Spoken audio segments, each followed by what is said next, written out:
So today we're going to have a look at how you can manage what from your Mac is actually backed up to your iCloud.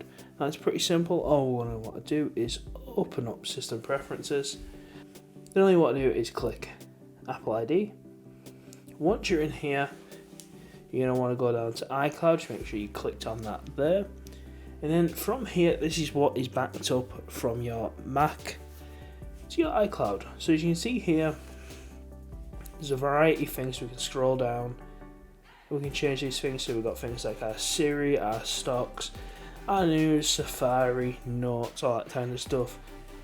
You can also select your photos, and some of them have some different options relative to what you want to save. So like for example, if we click iCloud Drive, we just click the options on that. You're going to see from here that the files on the desktop and the documents folders are automatically uploaded.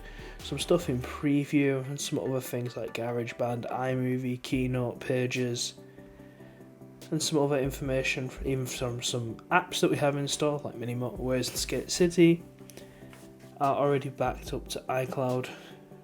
And you can also choose which ones you don't want to back up just by clicking the little checkboxes. And you can see at the bottom here, we also have this optimized Mac storage turned on, and you can also see what percentage of your iCloud is actually used up.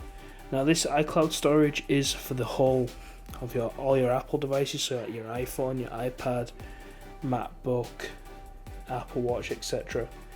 So as you can see here, we've got like 86 gig of photos, 32 backups, and that's how much we have remaining. That's how you manage your iCloud storage on your Mac. Please like, comment and subscribe, and I'll see you next time.